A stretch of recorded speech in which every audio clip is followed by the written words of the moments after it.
Welcome to the Journey Podcast, where we share some of the most inspiring stories on the planet, life lessons, and tools that will help you navigate through your own personal journey. On this episode, you will find a segment from our weekly life coaching platform, the Dream Nation Breakfast Club. Feel free to tune in live on Zoom every Tuesday from 7 a.m. to 9 a.m. Eastern via dnbreakfastclub.com. I am your host, Josh Valentine.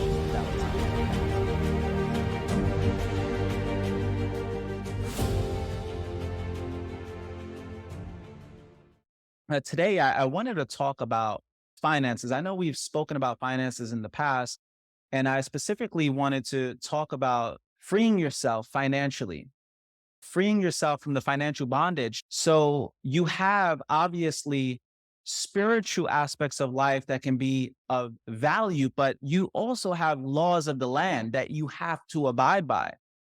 You can pray all day long. But let's be real. How many people that you know who pray and they go 1 year, 2 year, 3 years, and they're still praying and they're not participating in their own rescue? As the good book states, faith without works is dead. You got to meet God halfway. You have to be willing to get in the game as well and participate. It's so important. I was thinking about this. If 65% approximately, over 60% of people, that's much more than half, are struggling financially. That means the vast majority of the Breakfast Club community are in this space. The vast majority. So it was important for me to just add value from this dimension of life, because again, as great as spirituality is, you still have the laws of the land that apply to you. And it's so important to understand what you can do to participate in your own rescue, what you can do to pull yourselves up by the bootstrap and figure out your situation, to empower yourself. I feel like this is the one thing that sometimes people can get lost in the sauce when it comes to spirituality, and they neglect the fact that, hey, we still have to tame the land. We still have to do life on earth. And it's so essential to understand the rules of the game, understand what applies when it comes to helping yourself or participating in the process to really get yourself out of that situation.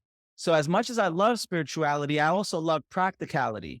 I love the fact that we are co-creators, we are children of God, and we have an opportunity to co-create with our God and really get engaged with getting ourselves out of the suffering that we're in. And that's the beautiful thing. Would you even want it so easy where everything is handed to you? So you have to change your perspective and shift your paradigm at how you look at your struggles. My job here on the Breakfast Club is not to eradicate pain from your life or struggle from your life. My job here is to show you how to struggle well, show you how to bear your cross with dignity, with honor, with grace, because we all are going to have our pain, our struggles of life. And if you can just learn how to struggle well, when the darkness does come in your life, when you are in a difficult season, when you are in the midst of chaos, then you can get to a place where you understand that this too shall pass. And if I can just ask the Lord for my daily bread and get through another day, then I'm doing my part, right? By asking, but also getting engaged in the process. And it's crazy. I'm just getting goosebumps just thinking about this, because I think about you guys a lot. I think about my community a lot. I think about every single week, whatever's on my spirit to really help you guys bear your cross with dignity, with grace, with honor. Whatever it is that you're going through, whatever burden you're going through, the pain that you may be experiencing, you have to remember that pain is inevitable and suffering is a choice. Yes, pain will come in your lifetime. There's just no getting around it. But to stay there, to suffer, to just constantly beg for help, but not be willing to do the work, not be willing to participate in your own rescue, you're doing yourself a major disservice. And today I really wanted to give you guys some tools that can help alleviate you from the financial bondage that you may be in. And I know that you'll get a lot of value from this session. And hopefully, whoever you share this with would also be able to get value because, again, 65, think about that. 65% and think about the inflation rates. Think about the cost of living. It's not going to necessarily get any better. But if we can help you be more equipped and show you how you can get through and how you can participate in the process of getting yourself out of the hole that you're currently in.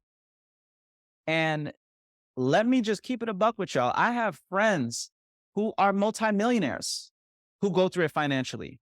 Don't think because someone looks like they have it all together on the outside that they're not living lives of quiet desperation. This crosses every spectrum of the socioeconomic ladder. No one is exempt from this per se. So you may see your neighbor with the big home and the fancy cars, but understand that those expenses are probably 2, 3, 4 times greater than your expenses. And that pain, as they say, the bigger they are, the harder they fall. It is a very big burden to carry. So I really want you guys to also understand that when it comes to prayer overall, oftentimes we're praying for what we want. And I like to have an understanding of how my creator works by reflecting on how a father in scripture, our creator is referred to as our father. And I like the idea of God or the universe, whatever you want to refer to it as the father. And the thing about that idea is when I reflect on what a good father is, I reflect on my relationship with my sons. And last night I was really pondering this and I was thinking to myself, if I had a child and I knew because of so much wisdom of life, I understand a lot more of life. And I understand if I give myself or if I give my child anything that they want, my child will probably end up spoiled rotten. And imagine if I just always, every single time my child wanted something and he came asking me for something and I just gave him what he want, gave him what he want, gave him what he want. Isn't it true that if you just give a child what they want, it's probably not going to be in the best interest of the child long term? Now, think about this. What if you just gave the child what the child needed? Would that child be better off years later if they just got what they needed as opposed to just getting what they wanted? Think about this. When you constantly ask for what it is that you want and not what it is that you need, isn't it true that throughout the course of your life, if you had gotten what you wanted, it probably would have led you to self-sabotage. It probably would have led you to your destruction. Because the issue with today's society is because of capitalism, because of social programming, we're all in a space where everybody just wants to be rich. Everybody wants the the material stuff. And we fall into a mindset of materialism. And when you fall into a mindset of materialism, people don't realize that in order to have so much from a material standpoint, there's a lot of capacity for responsibility necessary to be able to preserve those things. What happens if you just got the $1 million that you want so bad, but then you lose your family in the process? You lose your health in the process. You lose your peace in the process. Is it really worth it? Do you really think that your creator would want to give you something if he also knows that what he gives you will also lead you to more suffering? So be careful what you wish for, as the old cliche saying states, because what you want for you may not necessarily be what your creator wants for you.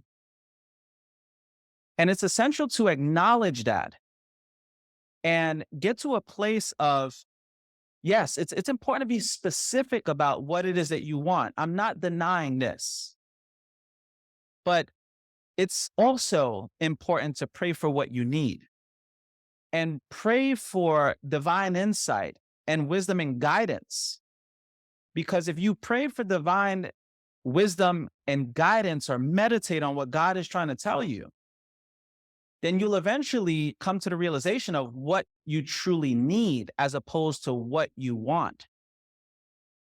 So again, when it comes to whatever it is that you feel like you lack in this lifetime, I love the belief, and my beliefs aren't for you to believe.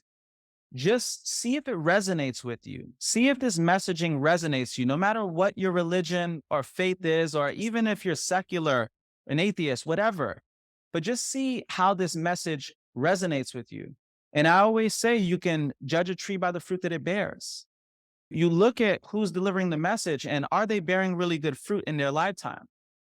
And I love the philosophy of God answering prayer in 3 ways. Yes, not now, or I've got something even better. So if God answers yes, just if your child asks you, Mommy, I really would love to take piano lessons. You know that those piano lessons are probably going to be valuable for your child. Or what if they say, Dad, I really want to go to summer camp? You know that the summer camp is probably going to be useful for that child. So how would you respond? A lot of the times, if you have the financial means, yes. Now, what if, let's just say, the child is asking for you to send them off to this really expensive camp? And that expensive camp is going to affect you, right? Financially. It's probably not the best situation for everybody in the household, because these finances may have to be allocated to feeding your little brother or your big sister. So maybe it may not be a yes, or maybe it might be a yes, but it may just be a not now. So for example, your child may be asking to go to summer camp, but your child is 4 years old and summer camp is better at 5. Or maybe the requirement is for them to be 5, then it may be a not now. Or maybe that your child has to develop and mature a little bit more before they're ready for what it is that they're asking for. So it'll be a not now in that situation. And let's go to the last scenario. What if that child is asking for something and you say, I've got something even better? You see, that child is limited by their limited perspective. But as the parent, you have this greater wisdom and insight. You can oversee a lot of different aspects of life. And when it comes to your creator is the Alpha, the Omega that understands past, present, future. So perhaps what you want is not even what's best for you. And maybe there's something even better. I remember that there were seasons of my life where I wanted something and I didn't get it, but God had something even better. How many of you can relate to a time in your life where you wanted something and maybe God even dreamt bigger than you could possibly dream for yourself? And maybe your timing wasn't necessarily God's timing, but God's timing was always the perfect timing. There's an old Russian proverb or saying that states, man makes plans and God laughs. Because again, you may want it now. You have to be patient with the outcome, but impatient with your activity, what you can control. Because there may be other things that are working themselves out before you're ready. What if you have to develop yourself? For example, financially, do you know how many people I come across that say, I want to be a millionaire? But then when I ask them, do you really feel like you're ready for that? Do you feel like you would be a good steward of the wealth? Do you feel like you have an understanding of how money even works? Or do you feel like you'd be able to lead thousands of people or have the capacity to be responsible? Do you have the ability to have the emotional control? And oftentimes the answer is no. So be careful what you wish for, because you may very well get that thing and you are not equipped for that very thing. So it's essential to continuously work on yourself and do your part. Expand your capacity for what you can be responsible for. And to whom much is given, much is required. So just know that if you want more, much more is going to be required out of you. If you are stressed out at $30,000 a year, just imagine that $1 million a year. Just imagine. Think about that. We get so gung ho about the idea of being rich, but no one ever looks at what that comes with, the responsibility of being rich. And it's a major burden to carry. Heavy is the head that wears the crown. So if you want the crown of financial abundance, that is one heavy crown that you will have to wear. And you better make sure that your neck is strong enough to support it. Because if it's not, it's going to be a very tough season in your life. And you see this happen with people who win the lottery over and over again. You see it happen over and over again. Yes, pray for what it is that you want, but also pray for what it is that you need. And pray for divine insight and wisdom and guidance, because in that, you'll discover what you truly want. And pray to expand your capacity for what you can be responsible for. And pray for the strength to be able to push forward despite the resistance that you're currently going through, for the courage, for the compassion necessary to even forgive people who wrong you. And in that, you will eventually find your way. And always, when it comes to prayer, just express gratitude for what's happening in your life and what's going to happen in your life. Expressing gratitude is so important, to always express gratitude, because the more you express gratitude, the more you are given things to be grateful for.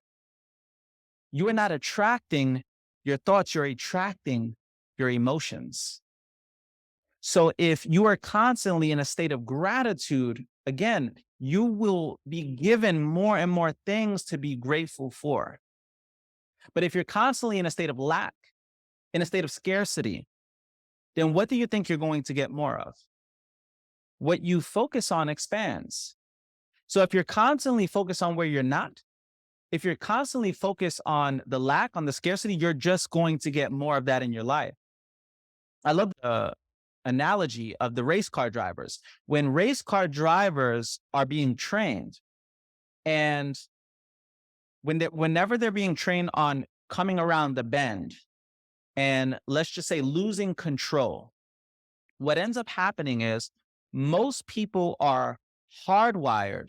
Their survival mechanism will have them looking at the wall they were about to crash into.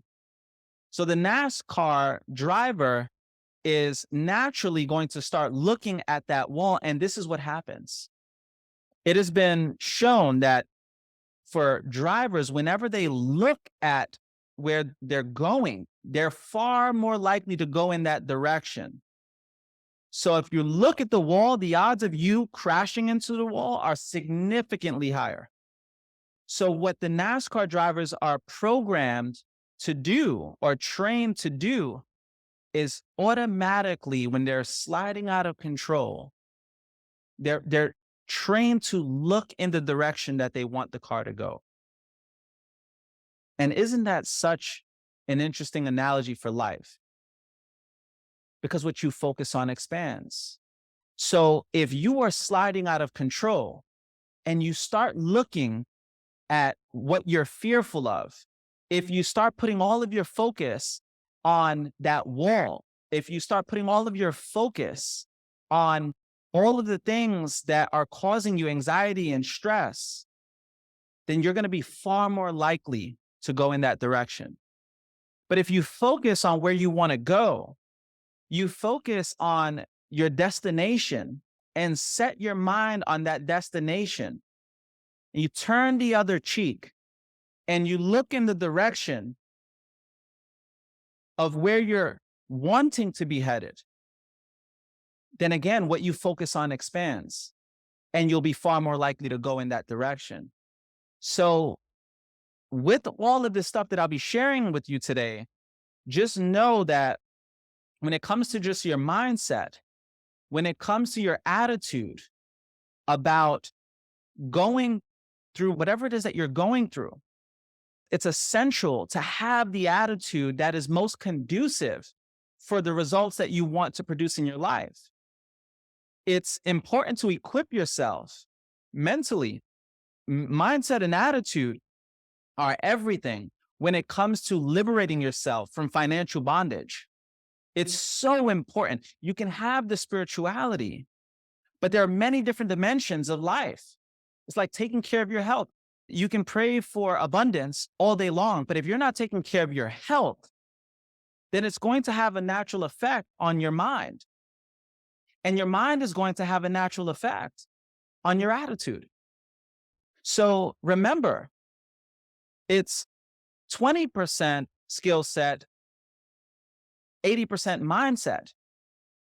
So 80% mindset, 20% skill set, 80% mindset.